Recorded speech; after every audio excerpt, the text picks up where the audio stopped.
Bonjour et bienvenue dans l'hebdo de François, toujours en partenariat avec Beurre FM et Africa numéro 1, et toujours avec nos 4 éditorialistes. On commence par la rayonnante, celle que nous envie télévision et radio du monde entier, Anastasie Tudièche qui vient d'Africa numéro 1. Ils ont bien de la chance là-bas. Hein. Merci, bonjour Jean-Marc. Vous pouvez y aller, je ne rougis pas. Oui, vous ne rougissez pas. Bon, de l'autre côté de la table, il a traversé la Méditerranée pour venir nous voir et nous... C'est son père qui a traversé la Méditerranée, dit-il. C'est le fier berbère, on l'appelle Nadir Djenad, il nous vient de Beurre FM et il va nous faire des analyses toujours aussi fines. Parce qu'il ne sait pas nager, lui, en fait. Son père savait ne sait pas nager, ça c'est pas sa part. Il est parti en Norvège, il part en Norvège la semaine prochaine, définitivement. Bonjour Nadir. Bonjour. Voilà, alors, vous savez, il est là, vous l'avez déjà entendu parler, Dominique Volton qui est directeur de recherche au CNRS et qui, je vous le dis parce que ça va vous intéresser, dès la rentrée vous proposera un nouveau livre. C'est important, hein, parce que quand Dominique Volton écrit un livre, c'est vraiment toujours intéressant et frappé au coin du bon sens. Voilà. L'ironie, non. Mais où voyez-vous l'ironie là-dedans? Vous allez bien, Dominique Volton? Oh, faut pas prendre des gens pour des cons. Bon, et enfin le dernier, mais non le moindre, le seul journaliste en France qui écrit un article critique vis-à-vis de Daniel Cohn-Bendit au lendemain des élections européennes. À mon avis, c'est par de la jalousie. Non, moi je pense que c'est simplement de la jalousie, parce que quand même Cohn-Bendit passe mieux à la télé qu'Éric Zemmour, faut bien le dire. Éric Zemmour, vous allez bien? Ah bah. Bon, allez, voilà, les présentations sont faites. Je vous rappelle où vous pouvez nous écrire. hebdo@rfo.fr. Ça s'affiche sur l'écran, je crois. hebdo@rfo.fr. Au sommaire de cette édition, évidemment, nous allons évoquer d'abord la disparition d'Omar Bongo, le président du Gabon. Puis nous parlerons des élections européennes, de leurs conséquences, des commentaires des uns et des autres, non seulement en France, mais dans l'Union européenne. Et enfin, nous terminerons avec les conséquences des élections au Liban. Voilà, mais tout d'abord, Omar Bongo, qui était vraiment l'un des plus anciens chefs d'État africains, est mort le 8 juin dernier. Avec lui disparaît l'un des symboles de ce qu'on appelle la France-Afrique qui a fait couler tant d'encre. Et Anastasie, c'est vers vous que je me tourne tout de suite. Finalement, on dit le dernier symbole de la France-Afrique a disparu. Pour autant, est-ce que ce qu'on peut appeler les liaisons dangereuses entre la France et l'Afrique vont cesser? Si vous êtes en train de me demander si la France-Afrique va disparaître, très clairement non. Tant que les ressources pétrolières, minières, gazières seront concentrées majoritairement sur le continent africain, tant que les sociétés françaises d'exploitation des dites ressources seront implantées sur le continent africain, ce qui est le cas encore aujourd'hui, eh bien, il y a peu de chance que les choses changent. Mais aucune. En revanche, une chose est certaine, c'est que les visages et le fonctionnement de cette France-Afrique vont certainement changer, parce que Nicolas Sarkozy n'est pas De Gaulle, il n'est pas Jacques Chirac. Il a fait montre d'une certaine indifférence et d'une certaine inculture face au continent. Donc, vraisemblablement, les rapports seront peut-être moins affectifs et beaucoup plus... on peut peut-être s'attendre à des choses, à des relations beaucoup plus froides, peut-être moins pleines, plus commerciales. Voilà. Nadir Djenad, vous voulez dire un mot? Nicolas Sarkozy a quand même pris avec lui comme conseiller Robert Bourgui, qui est quand même un connaisseur un des piliers aussi de ce qu'on appelle la France-Afrique. Non, moi je suis tout à fait d'accord. Ce qu'on appelle la France-Afrique ne va à de beaux jours devant elle. Déjà, il reste encore des piliers importants de ce qu'on appelle la France-Afrique. Il y a Denis Sassou Nguesso, président du Congo, Blaise Compaoré, président du Burkina Faso, et même c'est vrai que Nicolas Sarkozy, qui avait parlé de rupture, n'a pas tenu ses promesses là-dessus. On a vu l'éviction brutale de Jean-Marie Bockel, qui a affirmé, qui voulait marquer l'acte de décès de la France-Afrique. Il y a eu, c'est dû à une colère justement d'Omar Bongo. Justement, et on a vu aussi le soutien de Nicolas Sarkozy à Idriss Déby au Tchad lorsqu'il y a eu un conflit l'année dernière. Mais je ne vois pas aussi qui que ce soit, quel que soit le successeur d'Omar Bongo, vouloir justement remettre en cause ces relations. Par contre, ce que je note, c'est que la mort d'Omar Bongo aura certainement une influence sur les relations entre la France et l'Afrique. Je m'explique. Il y a eu plusieurs rapports, notamment, j'avais cité ici même un rapport d'un fonctionnaire du Quai d'Orsay qui alertait son ministère en disant que attention, il faut revoir la politique africaine la politique française vis-à-vis de l'Afrique, parce que il y a les États-Unis et la Chine qui eux sont bien implantés dans le continent.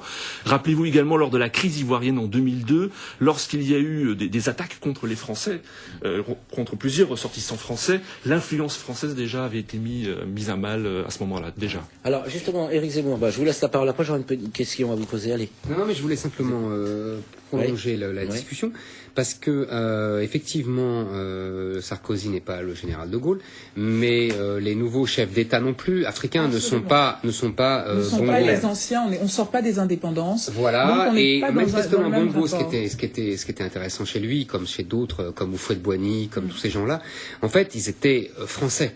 C'est-à-dire que d'abord, ils connaissaient la réalité politique française sur le bout des doigts. C'était très frappant quand on discutait avec eux. Oui, c'est ce que dit Giscard d'Estaing à propos de Bongo. Mais notamment, il aurait soutenu la campagne de Chirac. Ce qui était vrai, mais bien sûr, c'était de notoriété publique, enfin, ou presque. Et ils étaient donc très français. D'ailleurs, le Bongo a été carrément mis en place par le général de Gaulle, par les services secrets français, par Elf, qui était en fait une machine. Dont il a fait partie. Exactement. Une biographie de Bongo, il a fait partie des services secrets et français, surtout à l'occasion de la guerre du Biafra, je ne sais pas si on se souvient, c'est-à-dire que le général de Gaulle soutenait la sécession biafraise contre le Nigeria, plutôt soutenu par les Anglo-Saxons. Donc c'est toujours les mêmes affrontements avec le jeu de la Chine en plus, qui vient effectivement. C'est pour ça que la France-Afrique, elle est en danger, mais pas de l'intérieur. Enfin, elle est en danger de l'intérieur parce que malheureusement, si vous voulez, les Français n'ont pas assez insisté, et pour cause, puisqu'il y avait des retours, il y avait des valises de billets qui se baladaient entre des deux côtés, et qui revenaient dans les caisses des partis, etc. Parce que ce qui est tragique quand même dans Bongo, c'est que son pays est très riche, enfin son sous-sol, et que ses habitants sont très pauvres, et qu'il a construit très peu de routes, il s'occupe très peu de son pays, et qu'il a enrichi uniquement sa famille. Bon, certes, qui est grande, mais enfin... Oui, c'est pas tout le pays. Voilà. On va y revenir sur cet aspect. D'abord, Dominique Volton voulait dire un mot. Premièrement, comment dire, c'est une spécialité française de taper sur la France-Afrique. Alors les Français, comme je dis souvent, on est orgueilleux et vaniteux à 30%, et Mazo en fait à 70%, et c'est à peu près la proportion inverse pour les Britanniques. Donc ça veut dire que sur la France-Afrique, bien sûr que c'est pas toujours très élégant ce qui s'est passé depuis 30 à 40 ans, mais enfin... Toutes les zones d'influence existent dans le monde. Quand c'est les Américains qui étaient l'Amérique latine et encore l'Amérique centrale, il y avait des dégâts bien plus graves que chez nous sur l'influence en Afrique. Quand des Britanniques ont une sacrée influence sur l'Afrique et dans d'autres parties du monde, tout le monde trouve ça normal. Donc je ne dis pas que c'est formidable la France-Afrique, mais je dis deux poids, deux mesures. Et on tombe sur l'esprit français qui consiste toujours à se dénigrer soi-même. Alors c'est pas formidable, c'est souvent contradictoire avec nos valeurs démocratiques, tout ça c'est vrai. Il y a de la corruption, mais il n'y a pas que là qu'il y en a, etc., etc.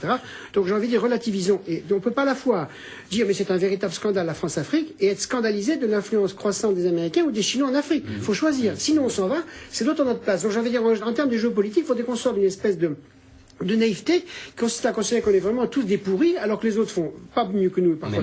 Première chose. Mais vous parlez d'or, Dominique.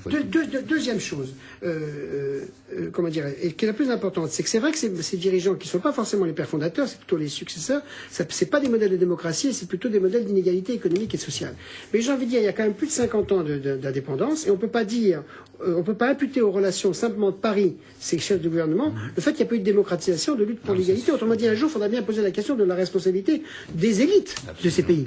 Qu'est-ce qu'elles ont fait? Ces chefs d'État sont autoritaires, mais ce ne sont pas dire les choses avec brutalité. C'est pas tous les blancs méchants et tous les blancs gentils, quoi. C'est ça que vous êtes en train de dire, pour dire les choses brutalement. Ces chefs d'État sont pas les pires dictateurs du monde.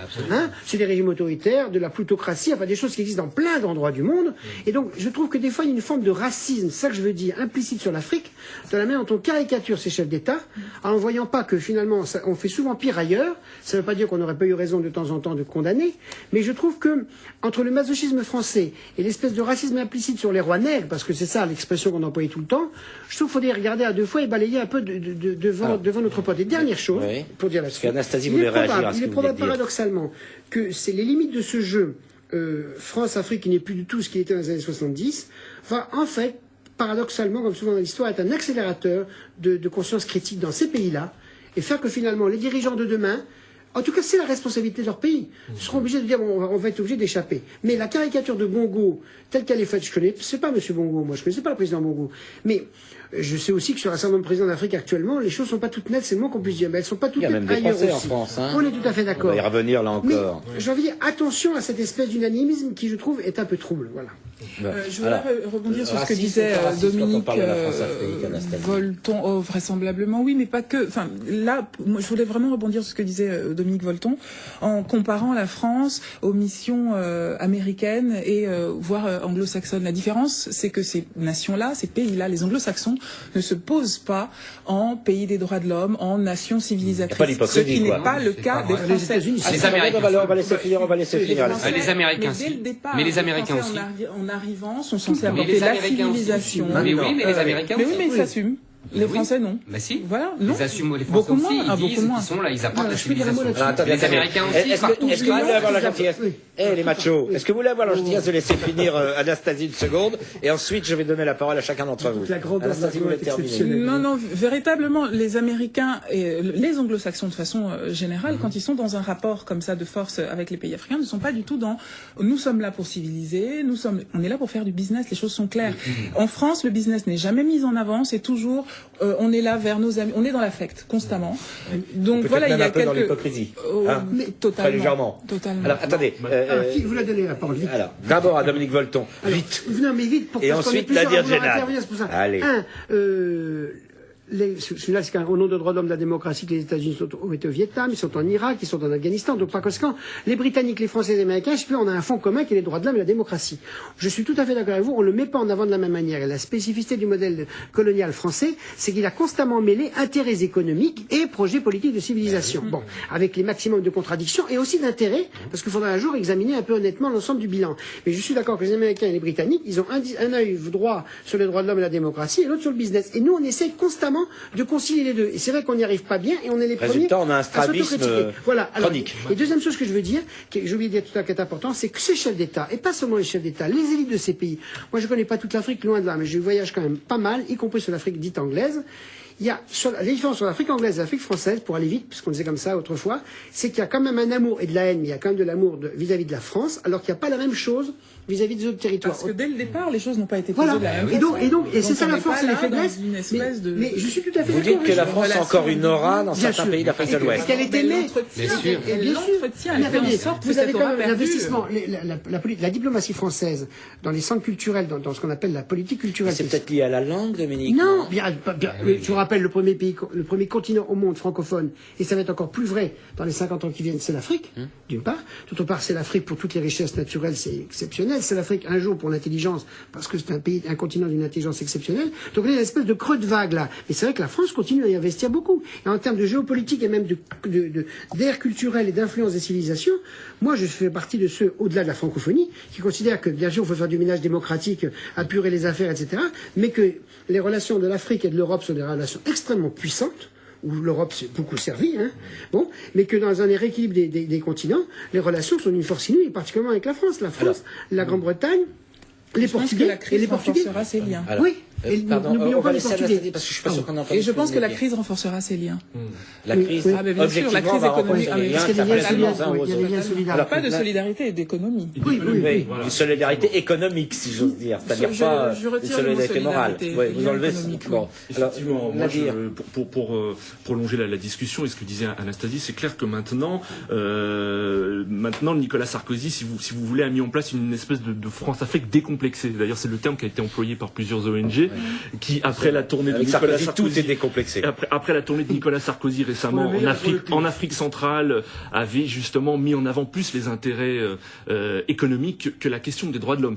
Mais ça me fait penser à une phrase que disait Omar Bongo. Vous savez, il disait cette phrase: la France sans l'Afrique, c'est une voiture. L'Afrique sans la France, c'est une voiture sans chauffeur. La France sans l'Afrique, c'est une voiture sans carburant. Et je trouve ça très judicieux C'est d'employer. ce que dit Anastasie. Et je trouve ça très judicieux d'employer le mot carburant carburant, parce qu'on sait très bien que ce qui intéresse la France au Congo, Mais c'est il y a le pétrole, vraiment- comme ce qui intéresse la France au Niger, c'est l'uranium.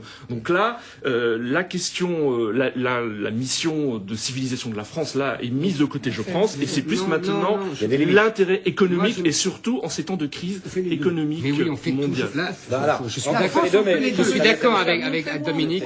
La France, mais voilà. Aujourd'hui, par exemple, Mais sur la Éric formation Zemmour- des élites, Mais enfin, sur les on a patrons, toujours- formation des élites, c'est- action. On a un Il y a projet dit que ces élites avaient beaucoup à se reprocher. Mais non, donc on mais les a et peut-être pas alors, très bien formés, quand il a même. raison. C'est pas parce qu'ils ont à se reprocher que la France n'a pas exactement. Oui, il peut y avoir fromage et dessert. hein, Et- il peut y avoir- et- alors, il y a- fromage et dessert. Alors, et on va la écouter France a Éric Zemmour. effectivement, c'est toute l'ambiguïté de son projet colonial. Moi, je suis d'accord, c'est l'ambiguïté, mais en même temps la richesse, c'est que elle a un projet de civilisation. Il y avait dans les 7 piliers de la sagesse, vous savez, de Laurence. Il y a une très belle phrase de Laurence qui détestait les Français et qui dit à peu de choses près les rapports entre les colonisés et le colonisateur sont très différents entre l'anglais et le français. Et il disait quand le colonisé veut imiter l'anglais, l'anglais le trouve ridicule. Et quand le colonisé veut imiter le français trouve ça normal, que c'est un hommage et qu'il va y arriver. Alors c'est ça l'ambiguïté, c'est que les Anglais n'ont pas de projet civilisationnel. Ils s'en moquent, ils ne sont là Ils sont que... au-dessus. Alors, attendez, Ils sont- attendez. exactement. Est-ce que je peux poser une question? Non, mais Je crois Nicolas que tout le monde- Sarkozy ne l'a pas. Éric Zemmour. Mais la France le dépasse.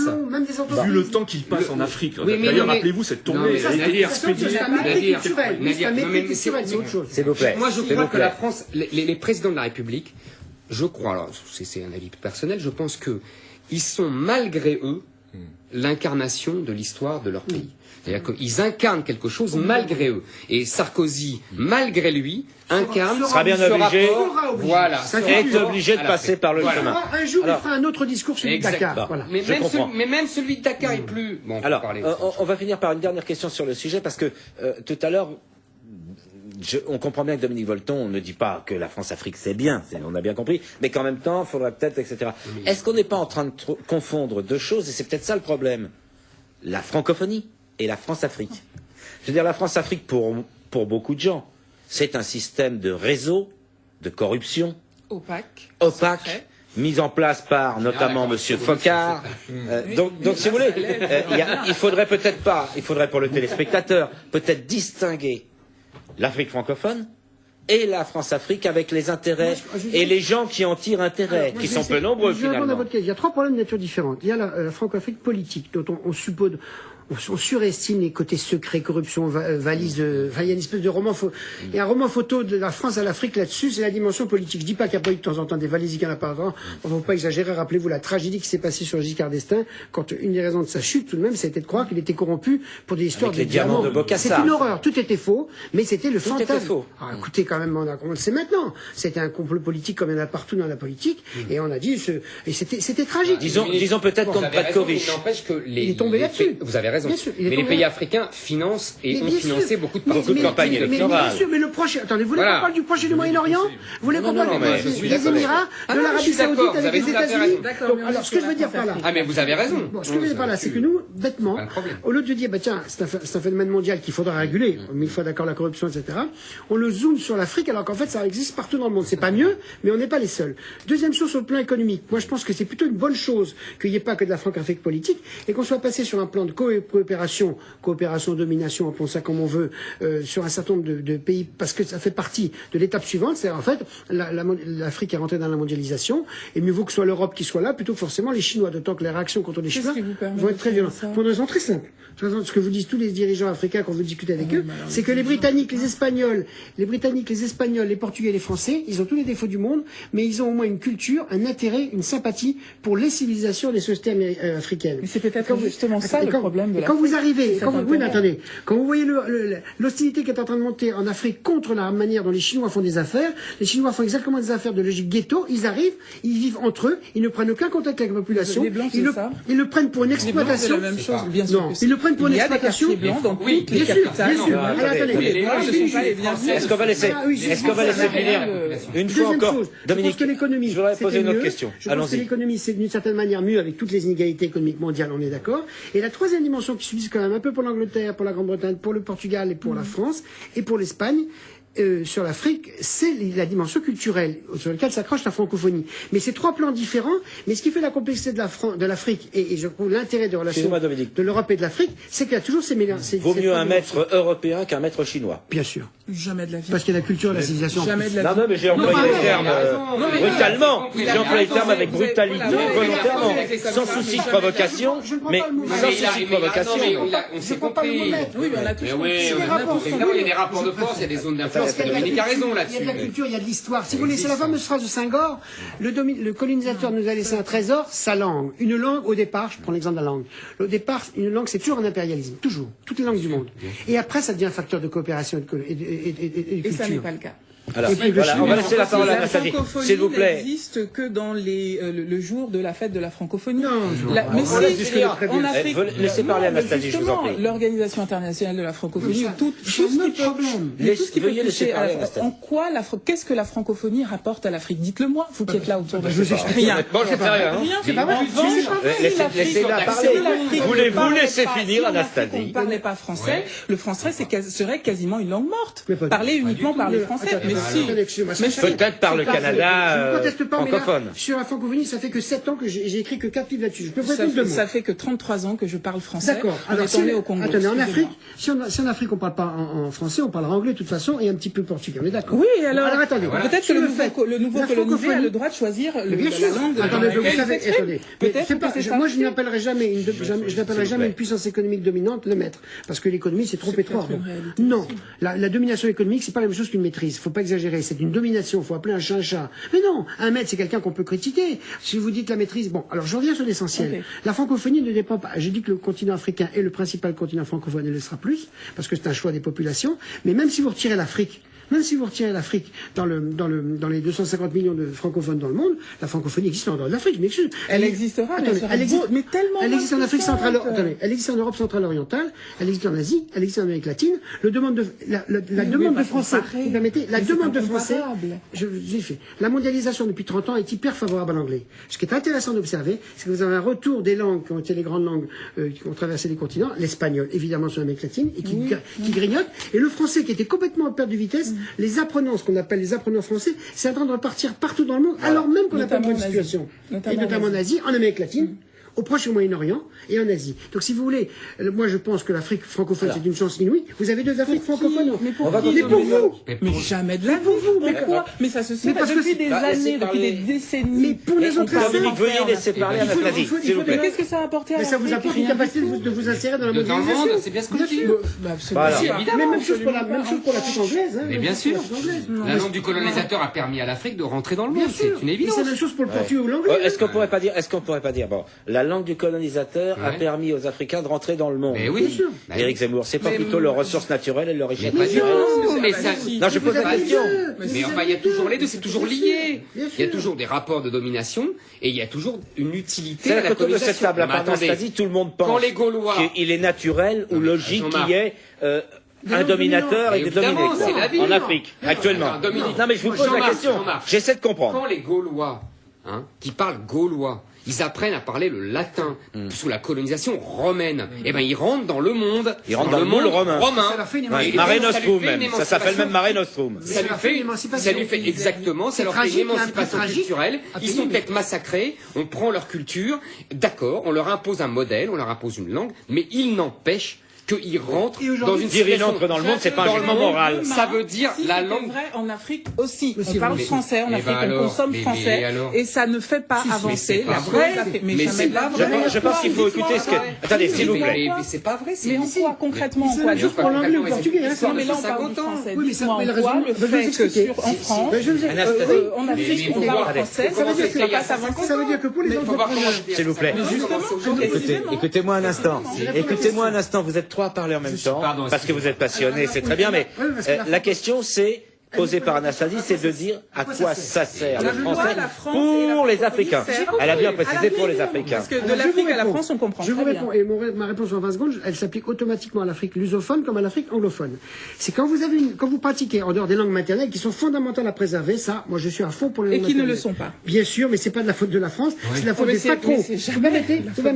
Attendez, la S'il vous plaît, on s'entend principale plus, là. bataille, la principale bataille de la francophonie, écoutez, ça franchement, il y a des tas de choses que je connais pas. Mais la charte de la francophonie, ça consiste à dire, premièrement, on défend et on valorise toutes les langues maternelles dans tous les pays du monde. Et là, vous avez une responsabilité des élites africaines. Tout à fait d'accord. Bon, alors, je laisse tomber les langues Tout à fait maternelles qu'il d'accord. faudrait préserver. Maintenant, est-ce que c'est une chance pour un Africain de parler le français ou le portugais ou l'espagnol ou l'anglais? Oui. Pourquoi? Parce qu'il appartient immédiatement à une langue internationale qui lui permet de voyager, qui permet aux investisseurs de venir. Et dans la mondialisation économique, c'est un facteur de communication. Et si vous voulez... Qui lui permet de voyager. Et y compris de se révolter ensuite. Quand on est africain, on peut voyager librement Mais en je France, répète- vous avez l'impression de... Attendez, vous permettez... Non, mais je vous demande, je vous demande. Ça dépend. Si vous êtes en haut de la hiérarchie, aucun problème. Si vous êtes en bas, difficile. Si vous êtes... Non, attendez. Alors, Nadia Djenad, Je n'arrête pas de hurler sur la question de l'immigration. Vous voulez pas me prendre à contre-pied tout de même, quand même. Non, moi je voudrais dire Je vais. Moi, je voudrais dire une chose très simple. Non, je vais vous demander. Attendez une Deux seconde. minutes, parce que- Voilà, on va laisser un vais- par un parce que je crois que le téléspectateur n'arrivera pas à vous 2 entendre. minutes, c'est très Et simple. Je vais ensuite, vous répondre Nadir. à contrario. L'Afrique, il n'y a pas de passion. Je vais vous répondre à contrario. Est-ce que vous savez pourquoi le général de Gaulle a donné l'indépendance aux pays africains? Pour mieux revenir, Pas du tout. disait-il. Il donne une raison très simple dans le C'était de Gaulle de Perfit. Il dit, elle nous coûte trop cher. Et il dit, puisqu'on ne peut pas leur donner l'égalité, on leur donne la liberté. Entre guillemets. Bye bye l'Afrique. C'est ça son expression. Et c'est pour ça, on en revient à Bongo. Attends, Et on c'est laisse dire, c'est bon. Exactement. S'il vous Donc plaît. ça nous coûtait trop cher. C'est Ne parce vous en qu'il a dit déplaise. que c'est vrai Oui, c'est vrai. Ah, Il avait d'accord. les chiffres. D'accord. Il Et avait alors, les toutes les comptes. sociétés C'est comme françaises qui ça, sont ça nous basées coûte en beaucoup Afrique, plus ça que coûte cher à la France? Non, mais attends. Je parle pas de l'indépendance. Oui, non, je mais parle justement. justement de la colonisation. Attends, on va laisser Donc, finir ça, Eric Zemmour. D'accord. ça avait un coût qui Oh là là, devenait je ne savais pas qu'on allait exorbitant pour la soulever, France. Et hein. je finis. On laisse finir Éric Zemmour. Je finis simplement. Pourquoi il disait ça et pourquoi les calculs ont été faits? Parce que c'est l'exemple hollandais en 47 de l'Indonésie. À partir du moment où ils ont lâché l'Indonésie, donc les premiers en 47, il y a eu un développement extraordinaire des Pays-Bas. Et donc, la France a connu la même chose dans les années 60. À partir du moment où elle a lâché la colonisation qui nous coûtait très cher, Oui. eh ben, elle a connu un développement extraordinaire. Alors, Nadia Notamment Djenad. grâce à la main-d'œuvre Mais immigrée non, puisée mais en non, Afrique. mais Attendez, non, la main-d'œuvre mais immigrée à partir des ça, années c'est seulement 60. faire pression sur les salaires à la baisse. Non, mais stop, non, non, mais il y avait Nadia une Djenad, raison. s'il vous plaît, soyez gentil. Nadia Djenad, et après, on a déjà dépassé de plus de 7 minutes ce qu'on s'était juste dire, dit qu'on allait passer. On va, un élément. Nadia Djenad, et Je après pense on va... comprendre, enfin je vous ai écouté attentivement parce que moi je connais plutôt le cas du Maghreb pour parler de la Franconie. Moi je comprends Anastasie quand elle, parce que quand on parle de francophonie, peut-être qu'on pense à la colonisation par exemple. C'est vrai que le colonisateur a apporté sa langue, mais n'a pas fait autant beaucoup d'efforts pour former les C'est élites. pas vrai. Non, s'il vous pouvez, s'il vous plaît. La preuve, elles se sont révoltées contre nous avec la culture française, avec les droits de l'homme, avec la culture, l'histoire de France. enfin. Nadia Djenad, Mais oui, Nadia Djenad a la parole. à part ça, on les a pas formés. Non, Ah, bah, il y a merde. peut-être un ressentiment. Mais dans non, ce c'est pays-là, avec la nos France, à ce moment-là. outils, c'est avec l'histoire de Non, mais France de la attendez. Révolution qui se sont S'il vous révoltés plaît, contre nous. s'il vous plaît, Nadia Djenad. Finissez vite. Non, mais c'est ce que je voulais dire. Voilà. Alors, bon, Dominique Volton, on le laisse parler et on va s'arrêter après. Attendez, hélas, que l'Afrique en ce moment, mais ça a été vrai de l'Amérique latine bien avant. Moi, j'essaie de généraliser pour pas qu'on... De relativiser. Voilà, de relativiser, de comparer, parce que dramatiser. comparer, c'est penser quand même. C'est que les pays riches se soient servis de l'Afrique, c'est une tragédie depuis 1884. Mais qui continue. Conférence, Mais c'est l'histoire attendez, du monde. conférence de Berlin, mais c'est la même chose en Amérique latine, c'est la Mais même chose en oui, Asie. mais Ce qui va, mais ça continue. On est tout à fait Oui, d'accord. mais alors, Mais, Pas en Asie, ce que je parce veux que les en Amérique latine. Attendez, la seule Eric chose que je veux dire, Zemmour aurait-il la phrase. gentillesse de se Oui, discipliner? Excusez-moi. Oui, la seule chose que je veux dire, c'est que je ne retire rien de la responsabilité des pays riches qui se servent dans le reste du monde. Je suis tout à fait d'accord. Mais au bout d'un moment, il faut aussi prendre en compte la responsabilité des pays eux-mêmes. C'est-à-dire que il n'y a pas seulement les dirigeants, il y a aussi les entrepreneurs, les commerçants, etc., les élites. Et donc, si vous voulez... Vous voulez dire que peut-être le monde se divise en classes sociales? Mais non, Bien sûr. C'est ça. Mais C'est attendez, ça l'idée. Attendez, mais attendez, On est dominés. Essayez de suivre le débat, Eric. C'est l'histoire de l'humanité. Essayez de suivre le mais débat. on peut Ce qui a remettre en changé. question certaines formes de domination. Attendez, pousse. Mais Oui, il faut on laisse finir Dominique Volton. De même qu'il y a une domination nord-sud qu'il faut réduire, de même il faut parler de la domination est-ouest, sud-sud, et de même sur l'Afrique notamment, mais pas seulement sur l'Afrique, il faut mettre en cause des potentats, les corruptions, etc., Complètement. qui n'ont rien à voir avec les puissances occidentales, et qui sont à voir, voilà. Je suis d'accord. Alors, on va Vraiment. s'arrêter là. On a dépassé de 10 Non, mais minutes c'était le temps très qu'on intéressant. voulait. Je suis d'accord. Mais c'était intéressant, on aura l'occasion d'y revenir. Donc le président Bongo, c'est quand même important. j'espère. Ça nous fait parler en tout cas. Il ne faut pas le traiter comme ça. Bon.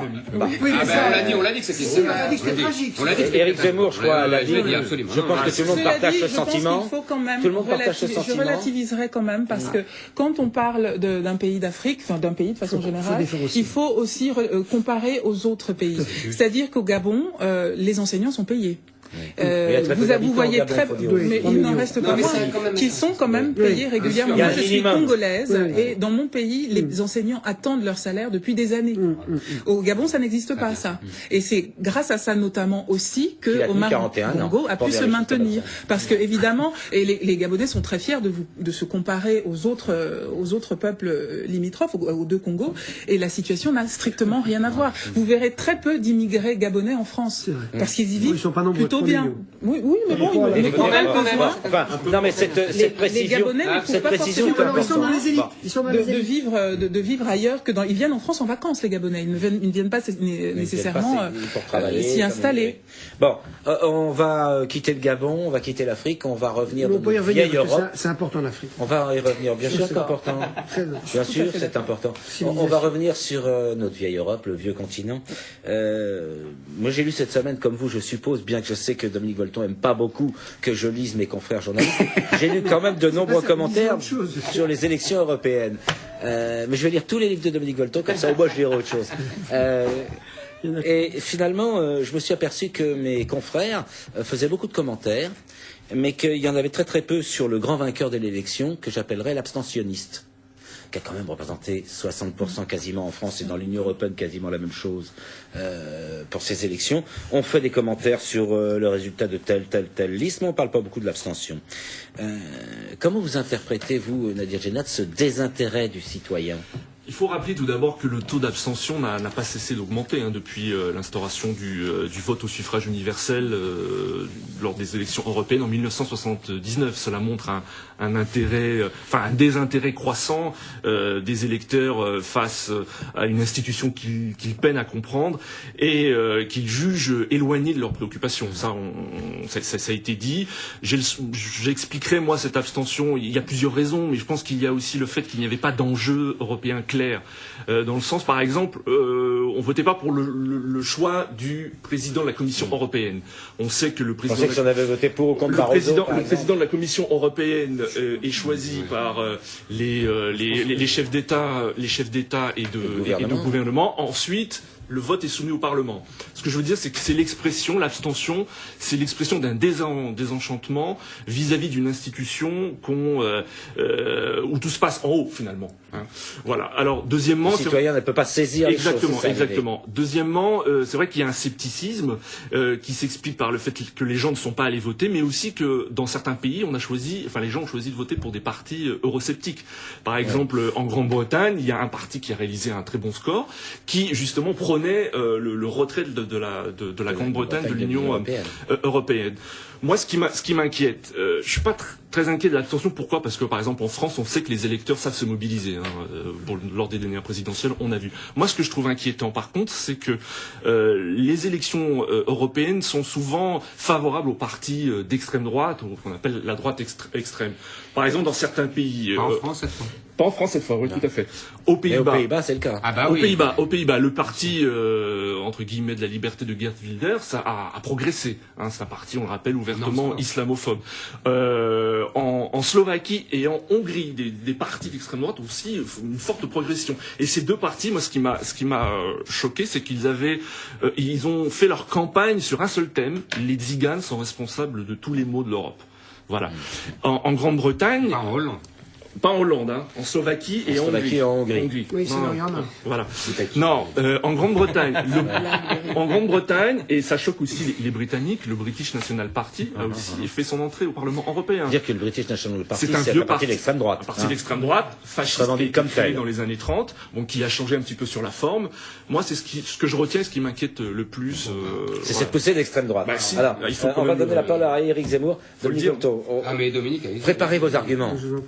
Ah Messieurs les Anglais, tirez les premiers. On était d'accord aujourd'hui. C'est extraordinaire. Un ange passe. Alors on va essayer de continuer, ça va être difficile. Alors moi je vous ai apporté des chiffres parce que je pense que ça va vous intéresser pour montrer qui s'est abstenu beaucoup. Oui, voilà.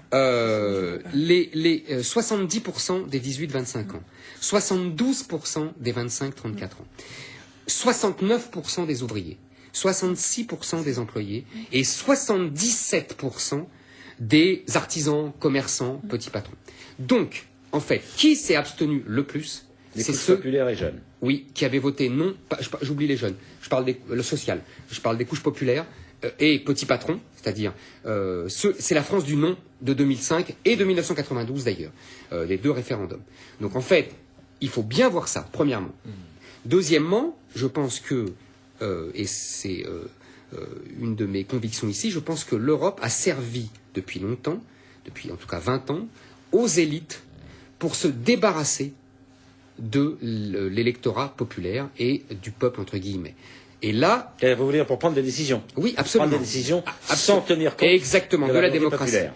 Et je crois que, si vous voulez, à chaque fois que le peuple pouvait intervenir, par exemple en France, lors des deux référendums, par exemple en Irlande, par exemple en Hollande, à chaque fois qu'il contestait la construction européenne, on lui a fait comprendre que ils entraient par la porte, on les faisait il ne fallait par la absolument fenêtre. Exactement. On a remis en cause. S'ils ne rentraient pas par la porte, on les ferait rentrer par la fenêtre. Exactement. Si on veut. Donc à chaque Ouais. fois, soit on exigeait qu'ils revotent, soit ce qu'on Soit c'est faisait, le Parlement faisait qui jamais vote. quand le oui gagnait, évidemment. J'ai souvenir qu'en Espagne, il a gagné, on leur a pas demandé de revoter, etc., etc. On a demandé, excusez-moi, on a le traité de. Vous la faites, celle-là est excellente. Ah oui, excusez-moi. Bon, Bon. alors. Donc, je pense que là, ce qui est pas étonnant, c'est ce qui explique les résultats, c'est-à-dire que les deux vainqueurs, c'est l'UMP, parce que les gens âgés votent plus, donc ils ont voté UMP massivement, et La liste écologique. la liste écologiste, c'est la liste des, ce qu'on appelle vite, et un Cadre terme un peu supérieur. détestable, les fameux bobos des grandes villes,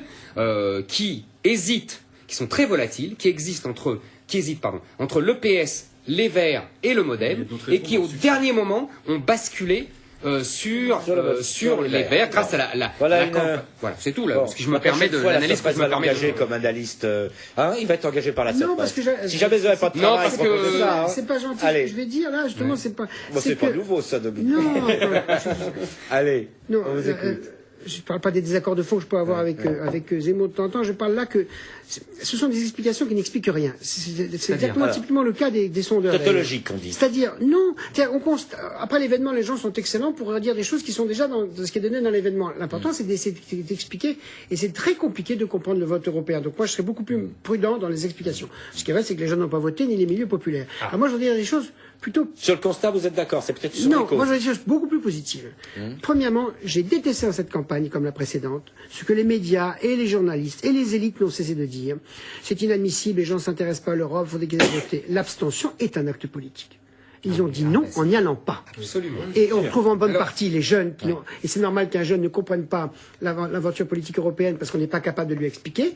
Et quant à tous ceux qui ont subi les réglementations européennes ou qui sont enfermés dans des restructurations sociales et culturelles, moi je trouve ça explicable. Je dis pas qu'ils ont raison, Dominique, mais je trouve normal que Puis, des je me jeunes permets et de des vous milieux interrompre populaires. 30 secondes, Oui. avec des chiffres qui vont vous intéresser. Oui. Parce qu'on a continué, on a demandé aux abstentionnistes. 20% des abstentionnistes ne sont pas allés voter pour manifester leur désaccord avec la construction européenne.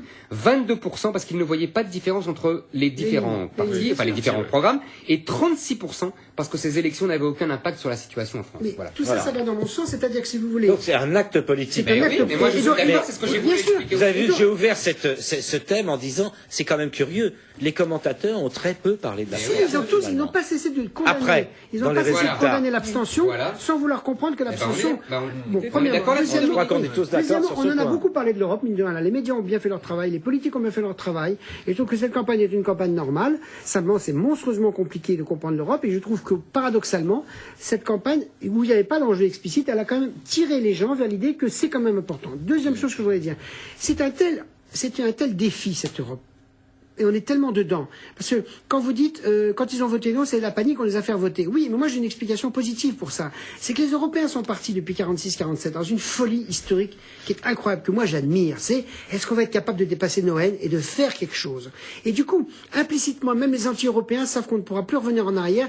Donc on ne sait pas où on va, mais on essaie d'y aller, et on essaie d'y aller au maximum. Et donc par conséquent, C'est notre désaccord de fond. Je comprends votre point de vue, Dominique. Je comprends très bien, moi. Deuxième chose que je voulais dire, ce qui est plutôt positif, c'est le vote écologiste. Parce que si vous voulez, l'Europe est comme la première puissance industrielle du monde à avoir commencé de polluer. Maintenant, on pollue largement, mieux que nous ailleurs. Mais quand même, ah oui, mais c'est quand même, je trouve, une preuve de cette intelligence culturelle européenne qui est énorme, de sciences, de techniques qu'on a, que finalement un vote écologiste progressivement se dessine traversant les frontières classiques gauche-droite. Je trouve que c'est une deuxième chose positive. L'expression d'un début de prise de conscience. Voilà, c'est quelque chose qui fait que l'Europe. Et troisième chose, Dominique, je vais vous interrompre parce qu'il faut qu'on aille un peu plus vite. Oui, mais je vais finir sur les Outre-mer. quand même. Là, il y a une tragédie, si vous voulez. C'est que l'abstention des Outre-mer sur l'arc Atlantique, sur l'arc Atlantique, c'est plus de 80%. Sur l'arc océan Indien, c'est plus de 70%. Et sur le Pacifique, curieusement, c'est moins. Donc, si vous voulez, là, il y a un vrai problème. Deux problèmes. Et ça, je retrouve sur la responsabilité des dirigeants des territoires d'outre-mer. C'est que l'Europe n'arrête pas de donner de l'argent dans ce qu'on appelle les régions ultra-périphériques, et même dans les PTOM, c'est-à-dire les pays territoires d'outre-mer. Et donc, il y a beaucoup d'argent européen qui arrive sur les dom-toms. Nombreux projets, beaucoup d'argent. Je trouve que c'est pas honnête de la part de ces territoires de pas le reconnaître. Et l'argument consiste à dire on va pas voter parce qu'ils nous emmerdent à Paris, parce que l'éternel contentieux, je trouve que ça, c'est assez vulgaire. Autrement dit, si on voulait traduire une maturité politique des outre-mer, ce serait de reconnaître qu'ils doivent beaucoup à l'Europe, y compris les territoires du Pacifique qui sont les plus loin et qui ne reçoivent que les fonds au travers le Fed. Il y a quand même une aide énorme de l'Europe. Donc, la France paye beaucoup. Mais indépendamment de la France. Non, la France paye beaucoup à l'Europe. Bien sûr. On paye plus qu'on c'est normal, on est le pays qui a le plus de territoires outre-mer. Donc si vous voulez, là, il y a un vrai problème. L'abstention là, elle est quand même, je trouve, au-delà de ce qui est... J'étais obligé de faire un peu mon père fouettard parce que là on est un peu long. Anastasie, on a remarqué que sur les listes, en tout cas en France, il y avait des visages de la diversité, peut-être plus que dans les élections nationales. Oui, pas beaucoup. Alors, bon, mais il y en avait quand même, s'il y en avait un petit peu. Moi, j'ai envie de vous demander pour vous, ces visages de la diversité, Harlem Désir, Rachida Dati sont les têtes de liste, mais il y en a eu d'autres. Est-ce que c'est une évolution positive de la classe politique française, ou est-ce que c'est un lot de consolation? Et on les met à Strasbourg parce qu'on ne veut pas les voir à Paris pour dire les choses avec brutalité. Pour Rachida, c'est ça. Bah, on ne tire pas sur une ambulance. Éric Zemmour. Je sais ce qu'elle va dire.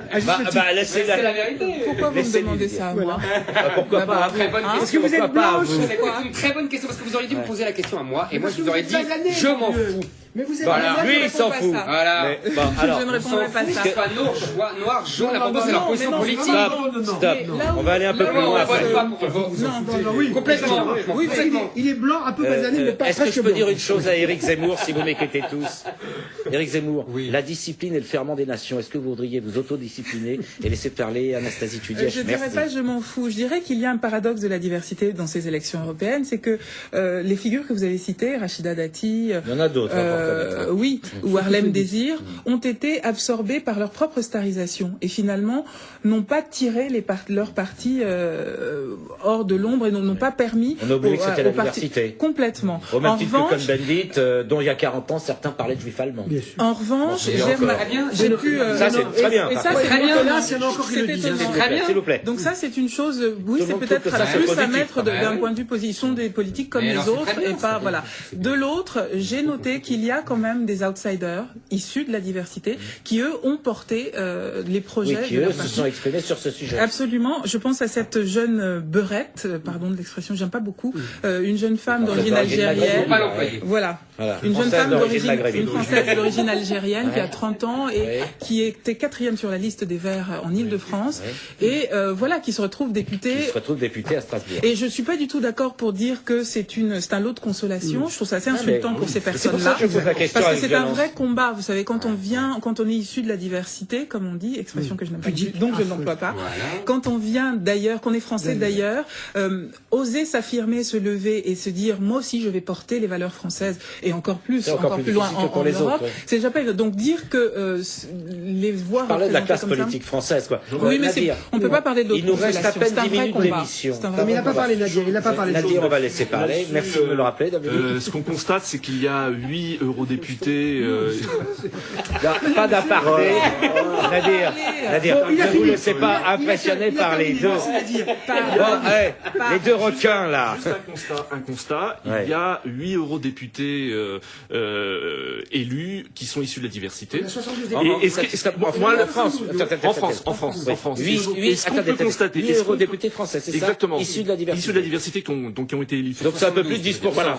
Donc C'est un petit peu plus de 10%. Voilà. Et ce qu'on constate, c'est qu'il y en a plus du côté du Parti socialiste, Oui. s'il vous plaît. Mais Il y en est-ce a que vous plus du Parti laissez, socialiste l'analyse que de l'UMP. Donc c'est quand même un peu bizarre parce que l'UMP est quand même grand vainqueur et on pouvait s'attendre à ce qu'il en ait plus du côté de l'UMP que du côté du Parti socialiste. Et ça m'amène justement à me dire que, étant donné que Nicolas Sarkozy a fait de cette question une priorité, donc il devrait s'interroger sur le fait pourquoi il n'y a pas plus d'eurodéputés sur la diversité à l'UMP et pourquoi il y en a plus au Parti socialiste. J'aimerais juste une petite chose là-dessus parce que c'est vrai qu'on a beaucoup parlé de la diversité. À la fin du mois, Nicolas Sarkozy doit faire des propositions sur ce thème et on sait qu'il doit reprendre les préconisations du rapport Sabeg.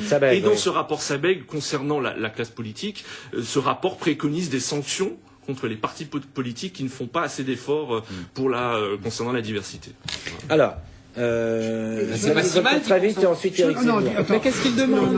Alors pourquoi il se plaignent? On va savoir si on commence à rentrer dans des logiques. Stop. Moi, je ne veux pas rentrer dans ces logiques-là, mais si vous voulez rentrer dans ces logiques, alors là, on va parler chiffres. Je suis en avant. Ouais, Deux choses.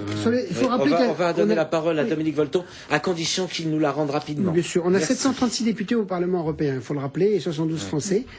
Donc c'est vrai que si par hasard dans le Parlement européen on arrivait à ce qu'il y ait 15% de députés ou 15 à 20% qui représentent les multiples diversités ou les altérités, comme vous dites, culturellement ça change énormément de choses en Europe. Et à mon avis ça va se faire, parce que le Parlement européen est quand même un truc extraordinaire pour créer une culture politique. Mais c'est pas ça que je voulais dire. Je voulais répondre à la phrase je crois peut-être c'est vous sur le problème sur les partis. Moi, là où j'ai une bonne surprise, je craignais que l'Europe n'étant pas capable pour l'instant de faire vraiment mieux que les autres dans la sortie de crise, que ça renforce ce qu'est la trouille qu'on a tous, la montée de partis populistes en Europe. C'est le cas quand même. Là. Mais écoutez, il y a 14 partis populistes en Europe, c'est pas rien.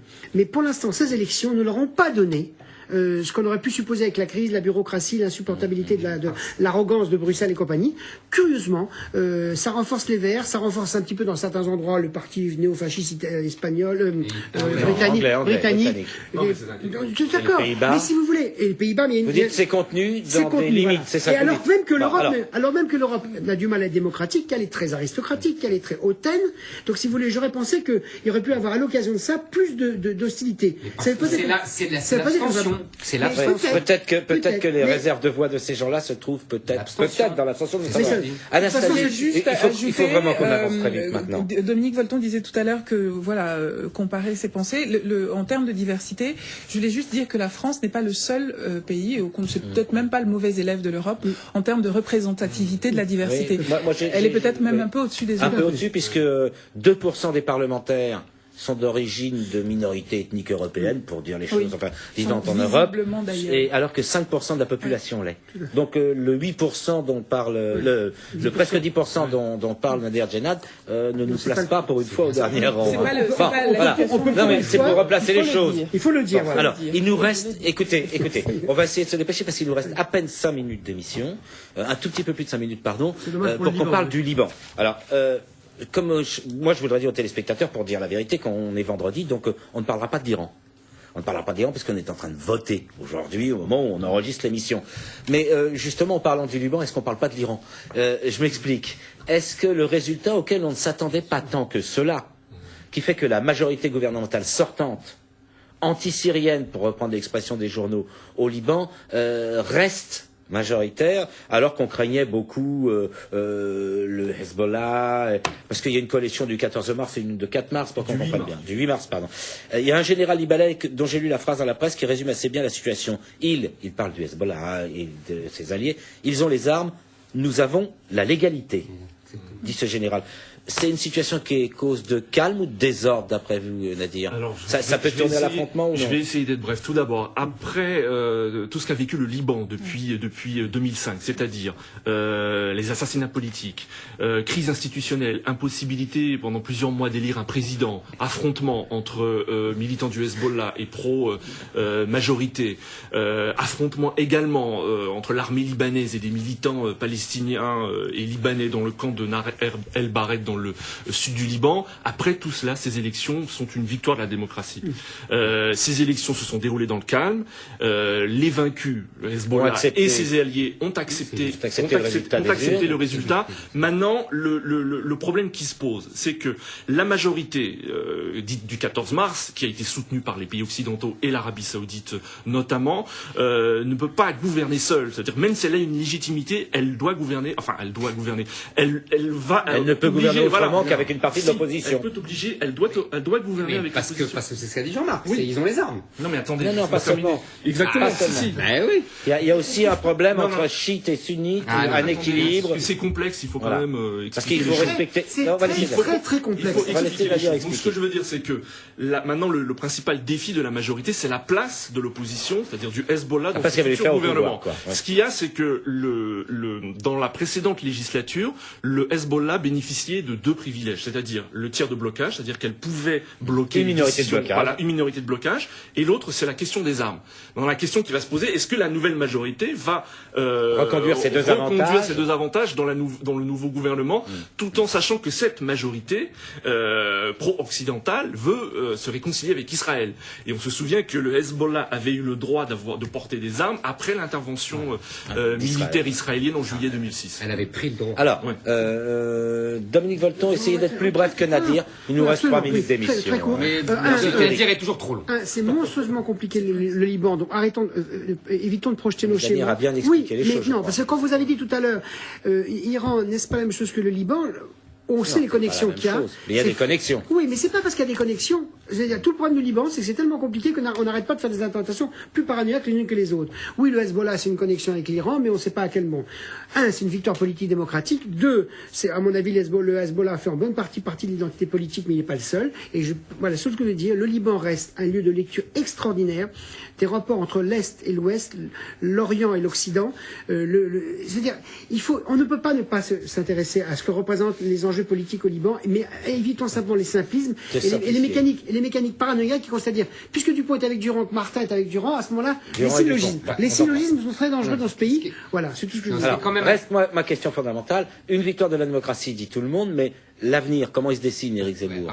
Fragile. Fragile. Je sais rien comment l'avenir se dessine. On va pas regarder dans le marbre. Voilà, exactement. Non, mais on peut faire des hypothèses. Voilà, exactement. Madame Irma n'est pas parmi nous. Madame Irma a cassé sa boule et il l'a voilà. fait souvent, Madame Irma. Voilà, mais là non. Éric Zemmour. Madame Irma. Allez vite, il nous reste peu de temps. Je ne lui conseille pas de Madame jouer Madame Irma est en Irma. grève, et donc Madame Irma a regardé. Simplement, ce que j'ai trouvé intéressant, c'est que le Hezbollah a perdu démocratiquement parce que les chrétiens ont refusé le général Aoun. Parce que les chrétiens ont refusé de suivre le général Aoun dans son alliance qui est apparue contre nature avec le Hezbollah. Et j'ai essayé de comprendre, j'ai lu des choses. On retrouve la religion centrale. C'est très intéressant parce que les chrétiens ne supportent plus la façon dont le Hezbollah gère la région qu'il domine, en obligeant les femmes à se voiler, avec les chrétiennes qui doivent se voiler pour ne pas être agressées, et tout ça fait un mode Donc c'est un ferment de désordre. Exactement, évidemment. Donc cette défaite-là, elle vient de là. C'est ça qui est intéressant. Et vous voyez l'importance du voyage du pape. Absolument, on est d'accord. Et donc cette défaite, elle vient de là. Et donc maintenant, c'est pour ça que je regarde ça avec grand intérêt. C'est effectivement le vrai conflit éternel dans l'histoire entre la légitimité et la force, avec les armes. C'est le Hezbollah qui a la force et il n'a pas la légitimité. Donc, est-ce que, évidemment, qu'il va refuser de mettre les armes? Ne pas en place, on ne sait jamais. Non, c'est vrai. En tout cas, ça serait illogique. Ça serait illogique. Maintenant, j'ai vu que ceux qui veulent... Et on y revient peut-être à l'Iran. Le résultat de l'Iran va compter. Bien sûr. Ceux qui veulent négocier avec avec le Hezbollah, par exemple Jumblat, ont trouvé une solution de compromis. Qui est, il rentre dans l'armée, c'est-à-dire que c'est le truc des FFI. Oui. On rentre et des FTP. On contrôle ce qu'on ne peut pas détruire. Voilà, exactement. Mais c'est peut-être pas mal pour Mais c'est pas forcément garantir c'est pas forcément la chose la plus mais est-ce que le Hezbollah est prêt à ça? Je n'en sais rien. On va laisser la parole à Anastasia Fidiesh avant de Je me terminer. demandais si la victoire du Hezbollah et donc Pas donc. du Hezbollah et de cette coalition pour le peuple libanais ne voulait pas dire un renforcement des alliés, enfin un renforcement de la présence syrienne et iranienne, et donc le risque d'isoler le Liban encore Ce qui plus. expliquerait le vote. Voilà, le discours d'Obama Une n'est peur du pas peuple. loin. Oui, on n'a pas parlé Pour non moi. plus du possible effet Au Obama Caire, sur la région. Mais on n'a Parce pas que- parlé Je sais pas, je me demande. Voilà. On l'a parlé la semaine dernière. Il est intéressant Nadia Djenad, un dernier mot, parce que là on il est déborde, intéressant je de vais être noter obligé de vous couper. dans ce conflit, c'est que le président libanais, qui est quand même une figure d'arbitre, et on sait que le Liban est Hezbollah. miné par ses divisions, a quand même, voilà, c'est quand même une autorité, a d'une certaine façon donné raison au Hezbollah